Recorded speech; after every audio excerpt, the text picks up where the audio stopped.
አብይ እያሉ ቀን ከሌሊት በመጮህ ማንነታቸውን ያረከሱ ሁሉ ቅዠታቸው አይሰምርላቸው። ኦሮሞ እንደሚተርተው አርቢ ቆሬን ወራንቴፍ ይኖኮሉ ዝሆን እሾ ስለወጋው አያነክስም። እንኳን ስለመነከሱ እሾ ስለመሮሩም አያስብም። ሆኖም ግን እነዚህን በግልጽ የለውጥ ፍሬዎች ለማየት ያልቻሉ በጥላቻና በቅናት የታወሩ ባህር ውስጥ እየኖሩ የማይረጥቡ አሳዎች እንዳሉ እሙን ነው።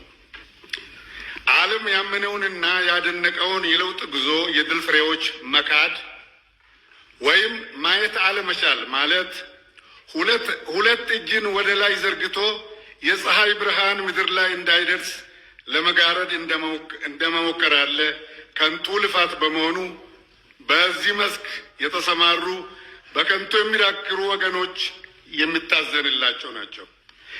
ልፋ ያለው በህልሙ ግንድ ተሸክሞ ሲዞር ያድራል እንዲሉ ዓይናቸውን በጨው ታጥበው በጥፋት ሚዲያዎች ላይ እየወጡ በቅሎ ሰማይን ስትረግጥ በዓይናችን በብረቱ አይተናል። እንዳትወልድም ከረገሟቱ ወገኖች ጋር ነበርን እያሉ ያለ ሀፍረት በሚለፈልፉ የሐሰት ወሬ ፈብራኪና አሉባልታ አራጋቢ መንጋዎች ጩኸት ደማቁ የኢትዮጵያ ወደፊት ጉዞ አይደበዝዝም፣ አይገታምም። ከሕገ መንግሥታዊ አግባብ ውጪ ስልጣንን በኃይል ለመቆጣጠር በሚያልሙና በጌቶቻቸው ከንቱ መፍጨርጨርም የብልጽግና ጉዟችን አይደናቀፍም።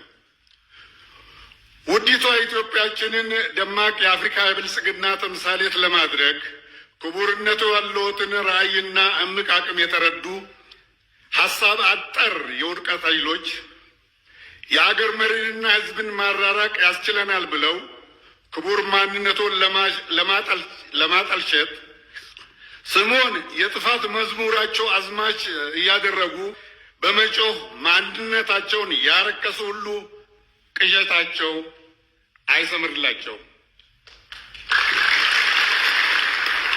ጉዟችን ይቀጥላል። የእድገት ፍላጎታችን እስከ መጨረሻው የድል ሰገነት ድረስ በትውልድ ቅብብሎች ይረጋገጣል። ይህን ካልኩ በኋላ ክቡር ጠቅላይ ሚኒስትር ወደ ጥያቄ ስገባ